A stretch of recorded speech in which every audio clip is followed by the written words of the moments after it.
Hello YouTube, it's me Brittany, and today we're going to talk about my first holiday with my family post-transition in 7 years. But before I do that, I want to thank every single one of you guys who've joined me all the way into 2021. Thanks so much for being here. I love you all so much. If this is your first time watching, please don't forget to hit subscribe so you can watch all my other videos. I do lots of trans-related things, lots of LGBT-related things, and I also kind of just tell you a little bit about my own self quite often, but you can't do any of that if you don't hit subscribe. Now, let's get into this. So let's start with the ugly, all right? Because let's get it out of the way, and then we're gonna tell you the good and some little bit of the bad. So like, this was the first time I got to be with my whole family, you know, my brother, my sister, my mom, my dad, my nieces and nephews, and then it turned out all of my uncles and aunts and some cousins from my mom's side of the family, as at the beginning, right before Christmas, we had the sad news that my grandmother passed away on December 23rd, I'm still kind of dealing with it. Eventually I'm going to do a video about my grandmother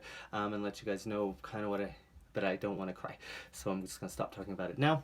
So because of that, we all left Missouri and went down to San Antonio, and that's where I got to actually meet a lot of my uncles and aunts and cousins for the very first time since transitioning. Now, I have done like Christmas with my brother, Christmas with my son, of course, but I had never done Christmas with all of my family, brothers, sisters, my brother-in-law, all those things, you know, since I transitioned. So let's go over some of the good things that happened at Christmas time before we went down to the funeral in San Antonio. So the first thing that I think that was really great was that my mom and my parents have progressed so far.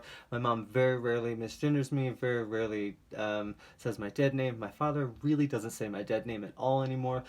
He struggles to get Brittany out, and when he's trying to figure out the words to say, that's when he sometimes misgenders me, because he's just getting frustrated with trying to say the right thing. And so, like I've said, if you know my story, you know I have been very lenient with my father, and just kind of letting him grow and progress as he needs to grow and progress, as you know, as he sees me. And I think the further I've transitioned, the more he's seen me progress and really look as feminine as I do. I think that he's really coming around slowly. I know he did introduce me as his daughter to one of his friends, and then he does his best when he's around others to not misgender me. Now, that changed when we got to be around family later on the next week after Christmas. But the next great thing that I thought was really good was my mom got me girl gifts, and trans-related gifts. So like specifically, she got me these wicked ass Converse. You probably can't see them because of the lighting. I have a shitty, and yes, they're dirty because they're fucking shoes. And I know people are gonna be like, I can't believe you let your shoes get dirty. And I'm like, well, I fucking wear them because I like to wear shoes and walk in them. So like I try to keep them clean as best I can, but I'm not really one that's particular about that. So I just think it's funny when people are like, your shoes are dirty, and I'm like, I've been walking in them for days. It happens. But anyway, so that was really cool to get a lot of gifts, because my mom over the last 5 or 6 years has made an effort, but she really didn't know what to get me. So the most she would get like a hat or some gloves, and I wear this because I live in a cold climate, so whatever, you know, practical gifts, that's what my mom's good at. So this was the first year she kind of went out of her way to try to get me gifts that I think I would really enjoy. Another interesting thing that I thought was really good was so I haven't really met my niece since she was born. She was a baby when she met me, and I had first started transitioning, so it was really kind of fun for me.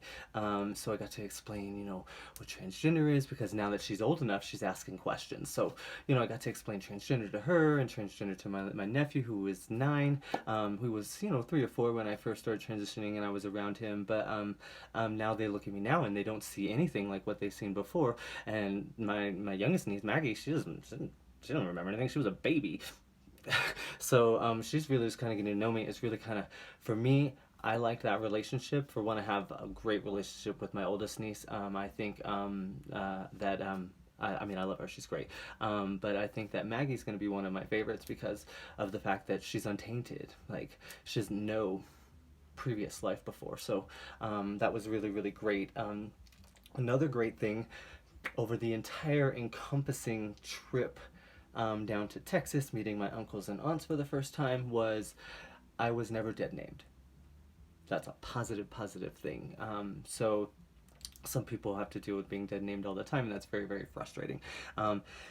And my father's really bad at it, so I was very impressed that he never actually did dead name me this entire trip. So that was really, really positive experience for me. And like I said, it's been 7 years.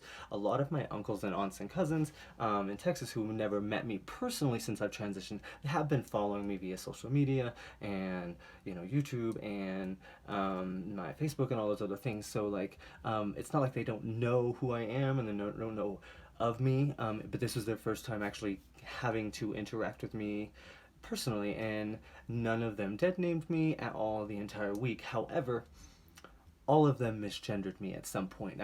But when I say all of them misgendered me, I don't think like they were like purposely misgendering me. My mother's side of the family is very religious, very conservative, and they were making a valiant effort to not misgender me. However, this was their first time, and I personally kind of give my family that leeway in the beginning when they're first meeting me personally. They're trying, they're making an effort, then I don't really get on to them. So I never said anything, also because we were all there for a funeral, so I'm not trying to start fights about anything. I didn't really get on anything because I really saw potential.